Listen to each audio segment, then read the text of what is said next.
농마트.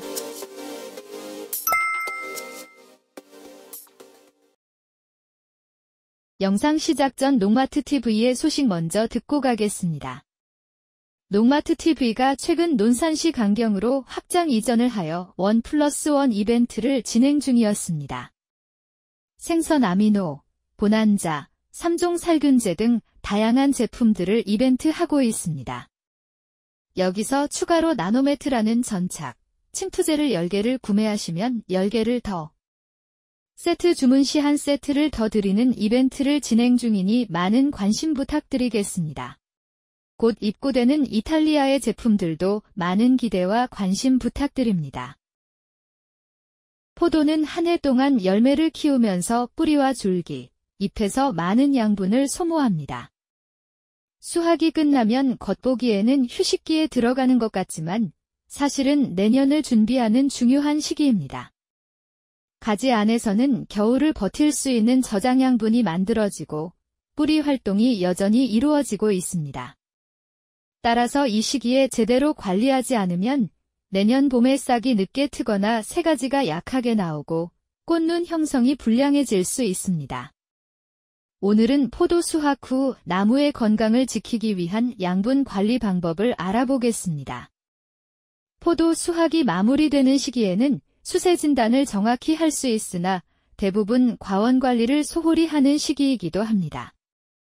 포도나무가 자라는 시기에는 수관이 잎으로 덮여 있어 수세 진단이 어려우나 잎이 모두 떨어진 낙엽기에는 가지를 그대로 볼 수 있어 정확한 수세 판단이 가능합니다.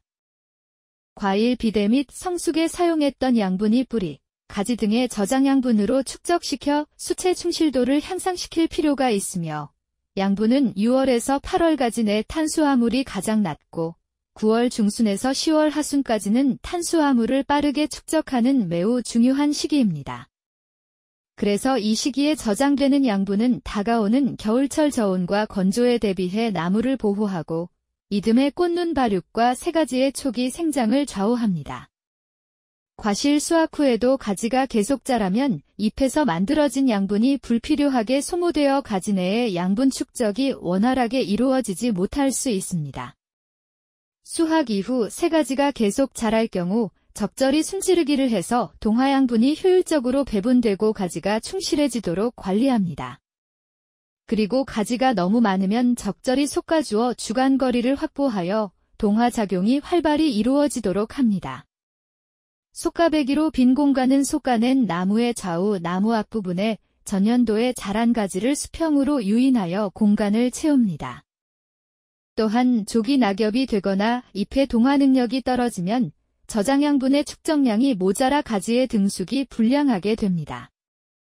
따라서 병해충 방제와 적절한 비배 관리를 해서 잎이 자연 낙엽이 될 때까지 건전한 상태로 유지되고 잎의 동화 능력이 향상되도록 철저한 새가지 관리가 필요합니다.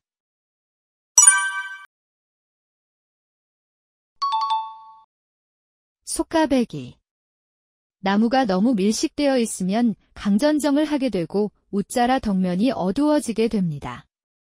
결과적으로 병해충 발생, 과실의 품질 불량, 저장양분 부족에 의한 동해 유발 등의 여러 가지 문제점이 발생합니다. 따라서 수확 후에 과원을 둘러보아 착색이 불량한 나무였거나 과립비대 또는 결실이 나빴던 나무는 솎아배기 대상으로 정해 강전정을 실시하거나 조기에 솎아배기를 해서 포도 원줄기의 동화 능력을 향상시켜 주어야 합니다. 가을거름 시비.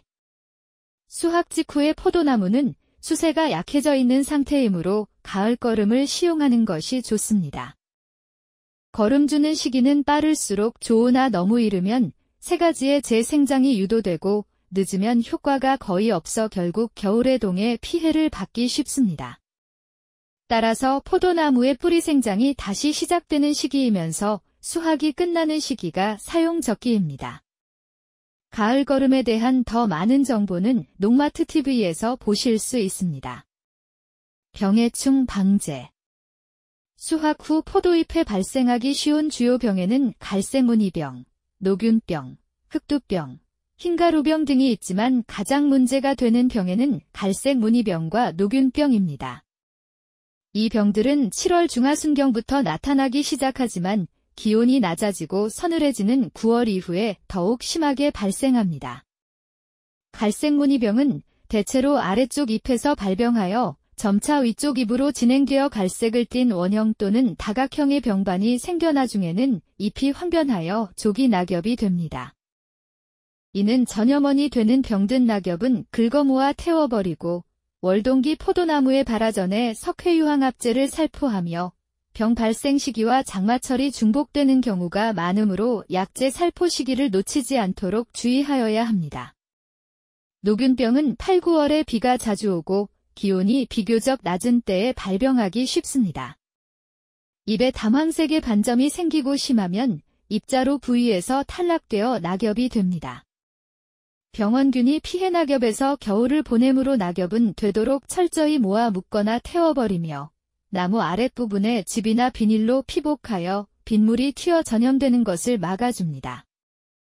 포도 노균병 방제의 관건은 병이 발생되기 시작하여 급속도로 확산하는 장마철의 시기를 놓치지 않고 약제를 살포해야 합니다. 이처럼 수확 후 양분 관리는 다음 재배 풍작의 첫 번째 발걸음입니다. 오늘은 포도 수확 후 양분 관리에 대해 알아보았습니다. 포도 수확 후에는 가지와 뿌리의 저장 양분을 충분히 축적시켜 내년 생육과 꽃눈 발육을 준비해야 합니다. 이를 위해 속가배기, 가을거름 시비, 병해충 방제 등을 통해 잎의 건전성과 동화 능력을 최대한 유지해야 합니다.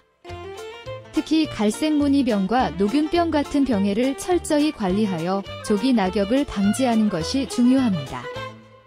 포도 수확 후 관리는 저장양분 축적과 나무 건강을 지켜 내년 풍성한 수확을 위한 든든한 밑거름이 됩니다.